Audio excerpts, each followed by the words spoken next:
Hello everyone, welcome to YouTube channel. I hope you doing well and staying safe. So यार, आज का जो video है वो सिर्फ स्पेसिफिकली फर्स्ट ईयर स्टूडेंट्स के लिए है। स्टूडेंट्स जिन्होंने अभी अभी बीटेक पे एनरोल किया है और maybe they are studying BCA. उनका फर्स्ट सेमेस्टर चल रहा होगा अभी। ठीक है, तो ये वीडियो बस उन्हीं के लिए स्पेसिफिक है। I will tell you the reason why. Because मैंने सोचा एक वीडियो उनके लिए बनाते हैं जिन्होंने they were not able to crack IIT और NIT colleges and they are very disappointed in life, saying that अरे यार ये तो मिला नहीं, नाउ व्हाट टू डू, चलो यहीं से पढ़ लेते हैं। But they are still not happy and they are trying to give और they are planning to give JEE entrance for the next year. तो ये वीडियो बस उन्हीं के लिए स्पेसिफिक है।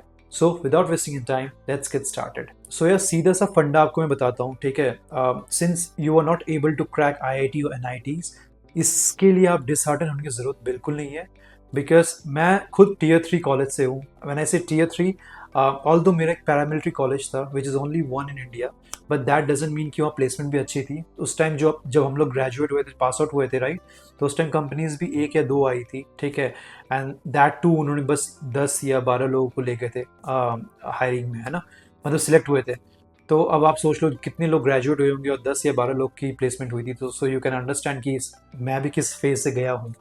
So still I would say कि what ever the college tag is, ठीक है, तुमने आईआईटी एनआईटी क्रैक नहीं कर पाए और maybe you don't have enough money to enrol for the top most private colleges, ठीक है। और जो फैक्ट है, तुम ये भी एक्सेप्ट कर लो कि you are not able to secure good marks in JEE for whatever the reason could be, ठीक है। हो सकता है कि जब आपने एंट्रेंस एग्जाम दिया होगा उससे कुछ दिन पहले आपकी तबीयत खराब हो गई हो, राइट, फैमिली में कुछ इश्यूज हो गया हो, for x y z reason, यार कोई भी रीजन हो, या फिर आपने उतना अच्छे से पढ़ाई नहीं किया हो, जो भी रीजन है, पहले आप ये एक्सेप्ट कर लो कि आईआईटी और एनआईटी क्रैक नहीं हुआ है, ठीक है। फर्स्ट ये एक्सेप्टेंस लाना बहुत ज़रूरी है अपने अंदर, ठीक है। द सेकेंड थिंग इज, शायद ये बहुत लोग मेरे कहने से सहमत नहीं होंगे, but I would say that कि आपने अगर एक बार एनरोल हो चुके हैं आप कोई भी कॉलेजेस में ना, तो दोबारा प्रिपरेशन मत करो जेई का। अगेन यू विल प्रिपेयर, तुम अपने करंट एकेडमिक सेशन को भी सीरियस लोगे नहीं, फिर तुम फिर से प्रिपरेशन करोगे again to get into IIT and IITs, जो कि अच्छी बात है। बट मेरे ख्याल से तुम अब एंटर हो चुके हो तो उसको एक्सेप्ट कर लो। And then you have 4 years, यार 4 साल बहुत ज़्यादा टाइम होता है अपने आप को यहाँ से यहाँ पहुँचाने के लिए। एंड ट्रस्ट मी गाइज, जब मैं ये बोल रहा हूँ तो I am also, as I said, I am also from tier 3 college, ठीक है। मैं उतना नहीं ब्रैक करूंगा, ठीक है, but I was also able to get decent offers from top colleges, sorry, from top companies, right. And सिर्फ मैं नहीं हूँ, मेरे जो भी दोस्त हैं आज अच्छे अच्छे प्लेस में है, अच्छे अच्छे कंपनीज में है। तो एंड वो लोग भी कोई आईआईटी एनआईटी से नहीं थे यार। तो सिंपल सा लॉजिक है, आपका आईआईटी एनआईटी में सिलेक्शन नहीं हुआ है, कोई बात नहीं, take it as an accept कर लो उसको, ठीक है। And then work on your skills development. अब स्किल्स कैसे डेवलप होगा, ठीक है। आप बोल रहे हो कि यार मेरे यहाँ तो कंपनीज तो आती ही नहीं है, मैं कैसे इंटरव्यू में बैठूंगा, मैं कैसे प्रिपरेशन करूंगा, आप ऑलरेडी डिसहार्टन हो चुके हो। तो एज आज का टाइम बहुत एडवांस हो चुका है यार। तो सिंपल सी बात है, first year take your first year, क्योंकि फर्स्ट ईयर में क्या होता है, सारे स्ट्रीम कॉमन होते हैं, राइट।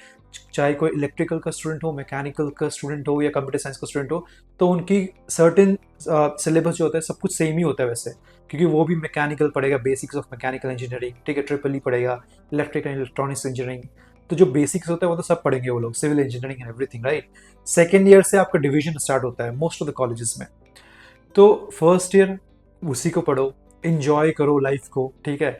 मैं जब इंजॉयमेंट बोल रहा हूँ तो मैं ये कह रहा हूँ कि अपने दोस्त सर्कल बढ़ाओ, फ्रेंड सर्कल बढ़ाओ, अपने सीनियर से इंटरेक्ट करो, वहाँ का कॉलेज का माहौल देखो कैसा है, ठीक है। तो अभी तो स्टार्ट करो कि नॉलेज लेना है, मतलब नॉलेज इन द सेंस कि उस वाइब के अंदर घुसना कि अभी यार चल क्या रहा है, कॉलेजेस हैं। अपने आप को इतना स्ट्रेस मत दो कि यार मुझे जॉब चाहिए, जॉब चाहिए, ठीक है। ऐसा करके योर तुम अपना इंटरव्यू खराब करोगे। और अभी 4 साल है आपके पास, मैं तो बोल रहा हूँ एक फर्स्ट ईयर फिर भी इंजॉयमेंट करो, ठीक है, और थोड़ा बहुत पढ़ते रहो अपना। सेकेंड ईयर से आप क्या हो जाओ, सीरियस हो जाओ अपनी लाइफ को लेके, मतलब सेकेंड ईयर में तुम्हें इतना होना चाहिए कि यार मैं किस डोमेन में जाना चाहता हूँ या जाना चाहती हूँ, राइट। जैसे अब हम बात करेंगे specific to computer science. So computer science में बहुत अलग अलग डोमेन्स हैं, ठीक है। आप सॉफ्टवेयर इंजीनियरिंग हो गया, डेटा साइंटिस्ट हो गया, डेटा एनालिस्ट हो गया, right. And you have network engineer, you have security engineers, you have DevOps. तो इतने सारे एम्पल अपॉर्चुनिटीज है यार, तो आप कुछ भी कोर्स उठा लो, एक कोर्स पढ़ो, समझ में नहीं आ रहा तो कुछ और पढ़ लो। तो ऐसा करते करते सेकेंड ईयर में अपना इंटरेस्ट डेवलप करो आप कि आपको करना क्या है, and then you have 2 years। ठीक है, बहुत लोग बोलेंगे कि यार दीपक आप क्या सजेशन दे रहे हो, लोग तो सेकेंड ईयर से अपने इंटर्नशिप करते हो, तो वो आपका कॉल है यार। अगर आप इतने एडवांस हो चुके हो, आपने फर्स्ट ईयर में सब कुछ रियलाइज कर लिया है, then go for the internship. अगर नहीं किया, जैसे मैं हूँ, मैं तो नहीं किया था भाई।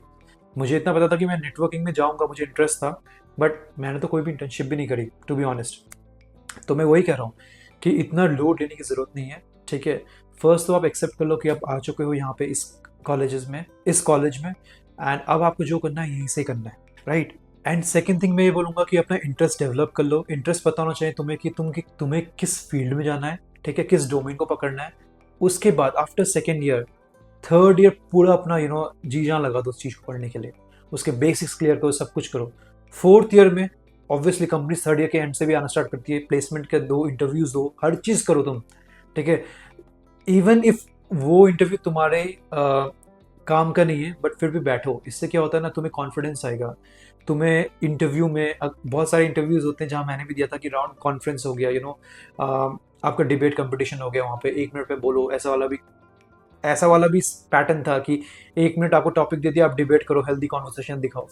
तो इससे क्या होता है ना, आपका कॉन्फिडेंस बूस्ट होता है। ठीक है, तो ये सब टाइम के साथ साथ आपको अपने आप समझ में आ जाएगा। तो इतना लोड लेने की ज़रूरत आपको बिल्कुल नहीं है। ठीक है, people are doing very good, मैं सच बता रहा हूँ। मैं तो ऐसे लेवल पे देखा हूँ, डायरेक्टर लेवल पे, एग्जीक्यूटिव डायरेक्टर लेवल पे, जो आईआईटी से कभी थे ही नहीं यार, एनआईटी से कभी थे ही नहीं, बट उनके अंडर में आईआईटीज वाले भी स्टूडेंट्स काम कर रहे हैं, उनके अंडर आईआईटीज वाले इंजीनियर्स भी काम कर रहे हैं। तो ऐसा कोई बिग डील नहीं है। ठीक है, they are the cream students, उन्होंने अपनी 12th 11th में बहुत मेहनत करी, उन्होंने निकाल लिया, कोई बात नहीं। उनको एक एज है, नो डाउट, ये एक्सेप्ट कर लो कि उनको तो एज है भाई। सैलरी उनकी भी अच्छी होगी, इन केस जो आप उनको अगर 15 LPA 20 LPA की जॉब लग जाती है। ठीक है, ऑन बुक्स तो ऐसा लिखा होता है, बट आपको पता नहीं होगा शायद, पर उसमें बहुत सारे स्टॉक्स वगैरह होते हैं, तो उस पर अभी जाते नहीं है। अगर उनको लेट से, चलो ठीक है, उनको महीने का 6 डिजिट फिगर भी आता है, तो हो सकता है कि आपको 6 to 7 LP में जॉब में स्टार्ट करना पड़े, है ना। तो इतना डिफरेंस तो आ सकता है, बट ये डिफरेंस को भी आप गैप को ब्रिज कर सकते हो। कैसे? अगर आप अगर आप इस 4 साल में अपने एक डोमेन पकड़ लोगे, उसमें इंटर्नशिप कर लोगे, मे बी सम हैकाथॉन्स में पार्टिसिपेट कर लोगे, ठीक, कोई कंपटीशन पार्टिसिपेट कर लोगे, और किसी कंपटीशन के थ्रू तुमने अच्छे अच्छे कॉलेज में कंपनीज में चले क्रैक कर लिया कंपनीज, तो फिर तुम्हें भी सेम लेवल पे ही देखा जाएगा। ठीक है, ऑल इट मैटर्स, जो ऑर्गेनाइजेशन में जो मैटर करता है, इट ऑल मैटर्स कि कैंडिडेट के पास क्या एक्सपीरियंस है। एक्सपीरियंस चलो फ्रेशर में तो नहीं होगा, बट उसका बेसिक्स कितना क्लियर है। ठीक है, कंपनीज को ये नहीं चाहिए कि एकदम फाड़ू बंदा हो या कुछ भी हो, उनको ये चाहिए कि बंदे का बेसिक्स कितना क्लियर है, एंड उसका लर्निंग एटीट्यूड कैसा है, कि वो रेडी है, विलिंगनेस टू लर्न है, उसके अंदर कैपेबिलिटी है कि हाँ, कि कुछ भी आ जाए मैं पढ़ सकता हूँ, मैं कुछ कर सोल्यूशन ढूंढ लूंगा उसका, एक मैं रेडी हूँ कोई भी वर्सेटाइल इंजीनियर बनने के लिए। तो कंपनीज ये विलिंग देखती है, कि उनकी विलिंगनेस देखती है। ठीक है, तो आपको डिमोटिवेट होने की बिल्कुल जरूरत नहीं है, एंड आई होप आज मैंने आपको थोड़ा सा मोटिवेट तो किया होगा, बिकॉज यार मैं सिंपल सा बता रहा हूँ ना, क्योंकि मैं भी उसी सेक्शन से आया हुआ हूँ, राइट। मैंने भी ये देखी है, हर चीज़ अप्स एंड डाउन तो देखा है मैंने भी। एंड मैं एक Tier 3 कॉलेज से आया हूँ जहाँ पे प्लेसमेंट भी नहीं होती थी, I have already told you. But मेरे भी अभी अच्छे अच्छे दोस्त हैं जिन्होंने बहुत अच्छा कर लिया लाइफ में। ठीक है, they have a lump sum of good amount of corpus as well. ठीक है, तो अब उस डिटेल में नहीं जाते हैं, but they are doing good यार, पीपल आर डूइंग गुड। तो हताश और निराश होने की ज़रूरत बिल्कुल नहीं है। मैंने बहुत जगह ऐसा न्यूज़ देखता हूँ कि बहुत लोग XYZ गलत स्टेप उठा देते हैं। आप समझ रहे हो मैं क्या बोल रहा हूँ, बट ये करने की कोई ज़रूरत ही नहीं है। आपका यहाँ तक, आपको इतना सोचना ही नहीं था, उस फेज में जाने की ज़रूरत ही नहीं पड़नी चाहिए कभी भी, या डिप्रेस होने की ज़रूरत ही नहीं चाहिए। बिकॉज इंडिया में बहुत सारे इंजीनियरिंग कॉलेजेस हैं, बहुत पीपल ग्रेजुएट होते हैं, राइट। और इसका मतलब है जॉब्स भी है मार्केट में। ठीक है, आपको बस एक अपॉर्चुनिटी चाहिए, जस्ट वन अपॉर्चुनिटी। आपको ये नहीं चाहिए कि आपको उस कंपनी में भी हो जाए, इस कंपनी में भी प्लेसमेंट हो जाए, इसमें भी हो जाए, नहीं। All you need is just to crack one single opportunity, that's it, right. तो आशा करता हूँ ये वीडियो ने आपको मोटिवेट किया होगा, एंड खूब दिल लगा के पढ़ाई करो। ठीक है, एंजॉय भी करो अपनी लाइफ का, कॉलेज लाइफ का, क्योंकि कॉलेज लाइफ जो ऐसी लाइफ है जो अब दोबारा नहीं आएगी। 4 साल बाद फिर आप उन्हीं दोस्तों को बहुत मिस करोगे। तो पढ़ाई भी करो और साथ साथ मस्ती भी करो। ठीक है, सो हाँ, that's all about today. So take care, और कुछ भी अगर डाउट होता है तो you can just reach out to me over LinkedIn, और मे बी किसी वीडियो में कमेंट कर देना, मैं ट्राई करता हूँ यार सबको रिप्लाई करने का। तो वीडियो को यहीं एंड करते हैं, एंड कीप सपोर्टिंग। जय हिंद।